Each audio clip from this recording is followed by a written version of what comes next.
Samedi 1er décembre 2018, dans le quartier Noailles à Marseille. À l'appel d'un collectif de riverains, des manifestants convergent en direction de la rue d'Aubagne, où plusieurs immeubles se sont effondrés 3 semaines plus tôt. Au même moment, a lieu l'acte 3 des Gilets jaunes. En début de soirée, l'atmosphère se tend entre manifestants et policiers.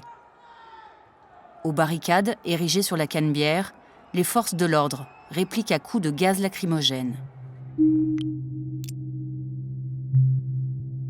Peu après 19h, Zineb Redouane s'apprête à fermer les volets de sa chambre, au 4e étage du 12 rue des Feuillants, en plein cœur des affrontements. Soudain, la femme âgée de 80 ans est touchée au visage par une grenade lacrymogène.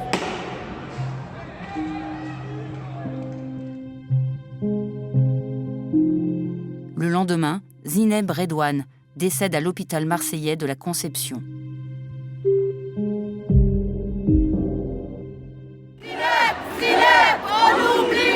Sa mort, la seule liée aux manifestations des Gilets jaunes, suscite un vif émoi dans l'opinion. 4 jours après les faits, une enquête judiciaire est ouverte pour recherche des causes de la mort.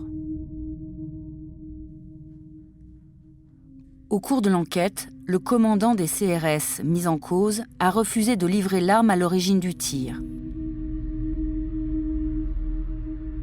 Sur les 5 policiers porteurs d'un lance-grenade au moment des faits, aucun n'a reconnu son implication. Vous êtes de la presse ? Suite à une complicité présumée entre le procureur adjoint de Marseille et les CRS, l'affaire est dépaysée à Lyon en août 2019. En mai 2020, une expertise balistique diligentée juste après la mort de Zineb Redouane est remise à la justice afin de déterminer si le tir était conforme. Ce rapport met la police hors de cause en concluant: l'arme a été utilisée selon les préconisations et les procédures d'emploi en vigueur dans la police nationale.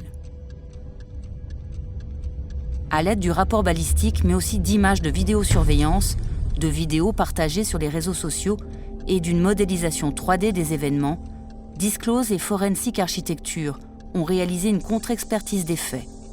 Cette analyse contredit formellement les conclusions de l'expertise officielle.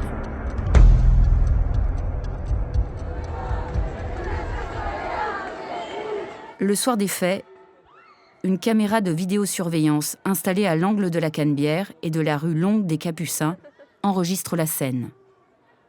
Les images qui suivent sont extraites d'un rapport d'enquête de l'IGPN, la police des polices.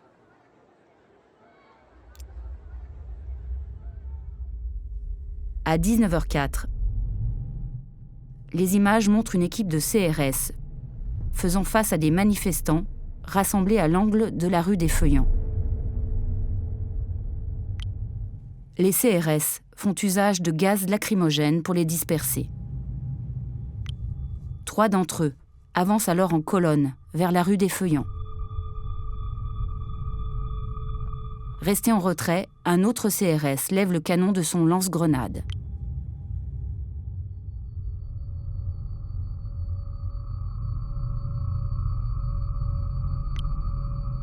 À 19h04 et 57 secondes, il tire un coup de feu.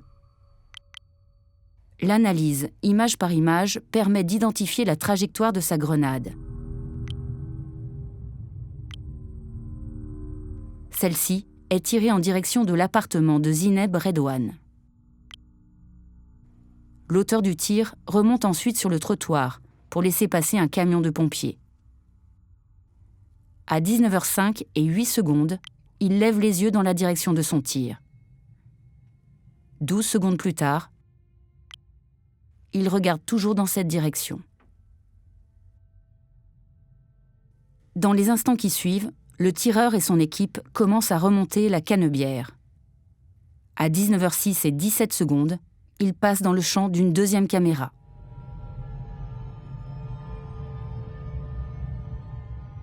Ce sont ces mêmes images que les auteurs du rapport balistique ont utilisées pour appuyer leur analyse. Concernant le lien entre le tir de 19h04 et 57 secondes et la blessure de Zineb Redouane, l'expertise balistique est formelle. Jusqu'à preuve du contraire, le fonctionnaire qui a tiré la grenade qui va atteindre Madame Redouane est positionné au milieu des voies de tramway. Grâce à une modélisation détaillée des lieux, nous sommes en mesure de reproduire précisément l'angle de vue de la caméra ayant capturé ce moment clé.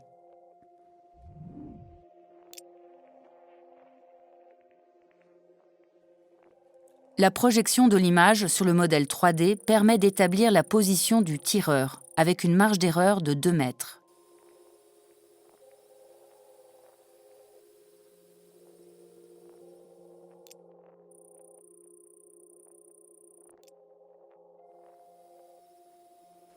Au moment du tir qui va atteindre Zineb Redouane au visage, le policier se trouve quelque part dans ce cercle.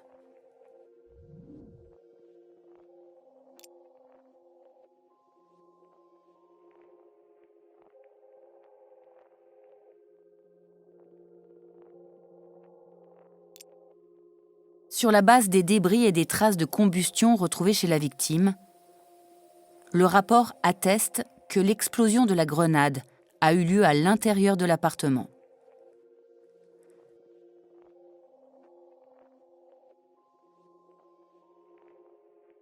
Il affirme également que la munition est une grenade lacrymogène de type MP7, munie d'un dispositif de propulsion à retard de type DPR-100.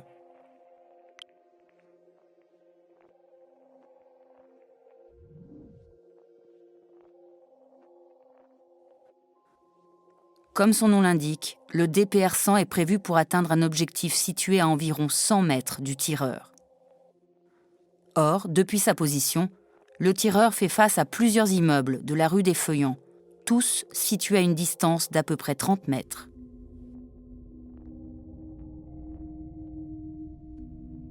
L'arme utilisée par le fonctionnaire de police est un lance-grenade de type Cougar.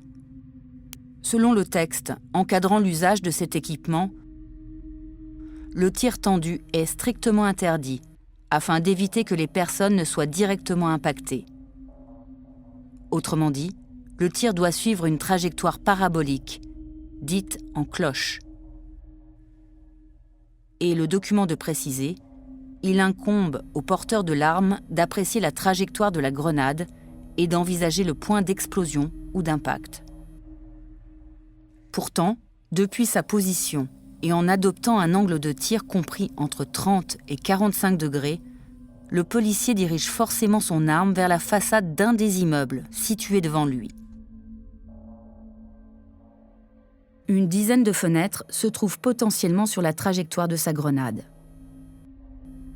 Il y a donc une très forte probabilité que le projectile pénètre dans un appartement, avant d'exploser et de disperser du gaz en quantité importante.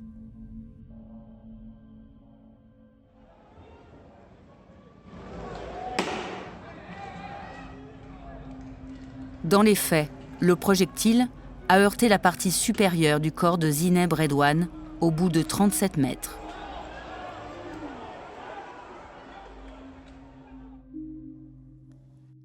L'expertise balistique précise que l'impact a eu lieu dans la phase encore montante de la trajectoire, à une vitesse de 97,2 km/h. La violence du choc a provoqué un fracas de l'ensemble de la partie droite du visage de l'octogénaire.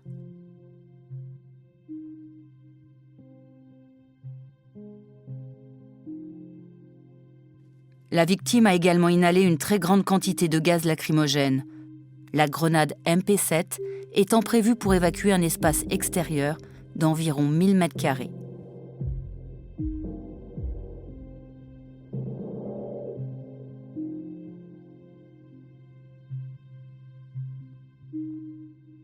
D'après les conclusions de l'expertise balistique, la grenade aurait été tirée de façon réglementaire. Comme nous venons de le prouver, l'arme et la position du policier rendent ces conclusions irrecevables, même si l'angle de tir est compris entre 30 et 45 degrés.